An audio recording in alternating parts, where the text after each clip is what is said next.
അസ്സലാമു അലൈക്കും വറഹ്മത്തുള്ളാഹി വബറകാത്ത്. പ്രിയ വിദ്യാർത്ഥികളെ, സമസ്ത പൊതുപരീക്ഷയിൽ 7ാം തരത്തിലെ താരീഖിൽ നിന്ന് വന്ന ക്വസ്റ്റ്യൻ പേപ്പറിൻ്റെ ആൻസർ കീയാണ് പറയാൻ പോകുന്നത്. അതെങ്ങനെയാണെന്ന് നമുക്ക് നോക്കാം. സെക്ഷൻ 1, ശരിക്ക് ശരി അടയാളപ്പെടുത്തുക. അതിൽ 6 ചോദ്യങ്ങളാണ്. 1. മഖ്ദൂം ഒന്നാമൻ്റെ ഖബർ പൊന്നാനിയിൽ. 2. ഐക്യവർഷം ആമുൽ ജമാഅ. 3. നബിയോട് രൂപസാദൃശ്യമുള്ളത് ഹുസൈൻ റളിയല്ലാഹു അൻഹുവിന്. 4. അലി റളിയല്ലാഹു അൻഹുവിൻ്റെ ഖബർ കൂഫയിൽ. 5. അബൂബക്കർ റളിയല്ലാഹു അൻഹുവിൻ്റെ കുടുംബം ബനൂ തൈം. 6. അശ്റത്തുൽ മുബശ്ശിറയിൽ പെട്ടവർ സഈദ് റളിയല്ലാഹു അൻഹു. സെക്ഷൻ 2, യോജിപ്പിക്കുക. ബ്രാക്കറ്റിൽ നിന്ന് യോജിപ്പിക്കാനാണ് പറയുന്നത്. ബ്രാക്കറ്റിൽ ഉമർ ഖാദി റളിയല്ലാഹു അൻഹു, ഹസൻ റളിയല്ലാഹു അൻഹു, സഅദ് ബിൻ അബി വക്കാസ് റളിയല്ലാഹു അൻഹു, കൊച്ചി ഹക്കീക്ക് 1385, അബ്ദുൽ ഖാദിർ ഫൽഫരി. അതിൽ 7 ചോദ്യങ്ങളാണുള്ളത്. 1.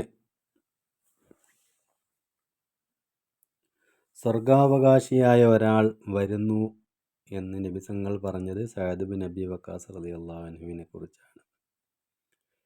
2. വിഷബാധയേറ്റ് വഫാത്തായത് ഹസൻ റളിയല്ലാഹു അൻഹു ആണ്. 3. സഈദ് റളിയല്ലാഹു അൻഹു വഫാത്തായ സ്ഥലം അഖീഖ് എന്ന് പറയുന്ന സ്ഥലത്താകുന്നു. 4. അബുൽ ഹക്ക് മുഹമ്മദ് അബ്ദുൽ ബാരി മുസ്ലിയാർ വഫാത്തായത് ഹിജ്റ വർഷം 1385 5. സൈനുദ്ദീനുൽ മഖ്ദൂം ഒന്നാമൻ ജനിച്ചത് കൊച്ചിയിലാണ്. 6. ഉസൂലുൽ ദബ്ഹ് എന്ന കിതാബ് രചിച്ചത് ഉമർ ഖാദി റളിയല്ലാഹു അൻഹു. 7. ശംസുൽ ഉലമയുടെ ഉസ്താദ് അബ്ദുൽ ഖാദിർ ഫൽഫരി. സെക്ഷൻ 3, പൂർത്തിയാക്കുക. 1. തോളിലിരിക്കുന്ന കുട്ടിയെ സ്നേഹത്തോടെ തലോടി നബി തങ്ങൾ പറഞ്ഞു, അല്ലാഹുമ്മ ഇന്നി ഉഹിബ്ബുഹു ഫഅഹിബ്ബഹു. അല്ലാഹുവേ, ഈ കുട്ടിയെ ഞാൻ ഇഷ്ടപ്പെടുന്നു, അതുകൊണ്ട് നീ ഇവനെ ഇഷ്ടപ്പെടണമേ എന്ന് നബി തങ്ങൾ പറഞ്ഞു. 2. അല്ലാഹുവേ, എനിക്ക് നീ നിഷേധിച്ച ഈ ഖൈർ എൻ്റെ മകൻ സഈദിന് നീ നിഷേധിക്കരുത്. 3. മാലിക് ബിൻ ഹബീബും കുടുംബവും കൊല്ലത്തേക്ക് പോവുകയും അവിടെ ഒരു പള്ളി സ്ഥാപിക്കുകയും ചെയ്തു. 4. കേരളം കണ്ട ഏറ്റവും വലിയ ആത്മീയ നേതാവും സാമൂഹ്യ പരിഷ്കർത്താവുമായിരുന്നു മൻപുറന്തങ്ങൾ. സെക്ഷൻ 4, ഹിജ്റ വർഷം എഴുതുക. 1. ഹസൻ റളിയല്ലാഹു അൻഹു മദീനയിൽ ജനിച്ചത് ഹിജ്റ 3-ാം വർഷമാണ്. 2. അബ്ദുറഹ്മാൻ ബിൻ ഔഫ് റളിയല്ലാഹു അൻഹു മരണപ്പെട്ടത് ഹിജ്റ 32-ലാകുന്നു. 3. സൈനുദ്ദീനുൽ മഖ്ദൂം ഒന്നാമൻ വഫാത്തായത് 928-ലാണ്.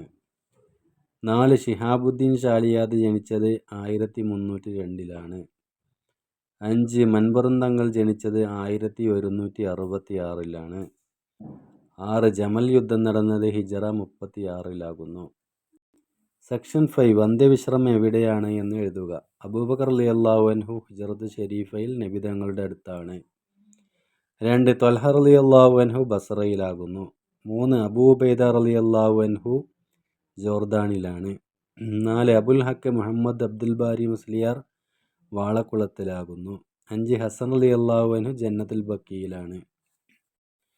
സെക്ഷൻ 6, വ്യക്തമാക്കുക. 1. ഔറംഗസീബ് ആലങ്കേരിയുടെ വ്യക്തിഗുണങ്ങൾ എന്തെല്ലാമാണെന്ന് എഴുതുക. അതിൻ്റെ ആൻസർ: സമയമായാൽ ഉടനെ നിസ്കരിക്കുക, വുളൂ മുറിയാതെ സൂക്ഷിക്കുക, തിങ്കൾ വ്യാഴം ദിവസങ്ങളിൽ നോമ്പ് പിടിക്കുക, റമദാനിലെ തറാവീഹ് കൊണ്ട് ഹയാത്താക്കുക. 2. മഖ്ദൂം രണ്ടാമൻ്റെ രചനകൾ എന്തൊക്കെയാകുന്നു?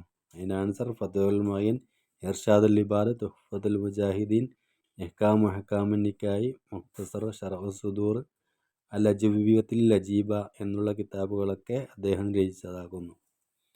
3. ഇസ്ലാം കേരളത്തിന് നൽകിയ സാമൂഹ്യ ഗുണങ്ങൾ. അതിൻ്റെ ആൻസർ: മാന്യമായ വേഷവിധാനം, മഹത്തായ ജീവിതശൈലി, എല്ലാത്തരം ജനങ്ങളെയും സ്നേഹിക്കാനുള്ള കഴിവ്. ഇത്രയും കാര്യങ്ങളാണ് 7ാം തരത്തിലെ താരീഖിൽ നിന്ന് പൊതുപരീക്ഷയിൽ ക്വസ്റ്റ്യനായി വന്നിട്ടുണ്ടായിരുന്നത്. വിദ്യാർത്ഥികൾ നല്ല രീതിയിൽ പാഠഭാഗങ്ങളും ക്വസ്റ്റ്യൻ ആൻസറൊക്കെ വായിക്കുക, കിട്ടാവുന്ന ഉദാഹരണങ്ങളൊക്കെ കണ്ടുപിടിക്കുക. അതേപോലെ ഹിജ്റ വർഷം കൃത്യമായി മനസ്സിലാക്കി വെക്കുക. അതിനെക്കുറിച്ചായിരിക്കും ഏകദേശം ചോദ്യങ്ങളുണ്ടാവുക. പരീക്ഷയ്ക്ക് എല്ലാവരും തയ്യാറാക്കി നിൽക്കുകയും എല്ലാവിധ വിജയങ്ങളും ഉണ്ടാവുകയും ചെയ്യട്ടെ എന്ന് ആത്മാർത്ഥമായി പ്രാർത്ഥിച്ചുകൊണ്ട് നിർത്തുന്നു. അസ്സലാമു അലൈക്കും വറഹ്മത്തുള്ളാഹി വബറകാതുഹു.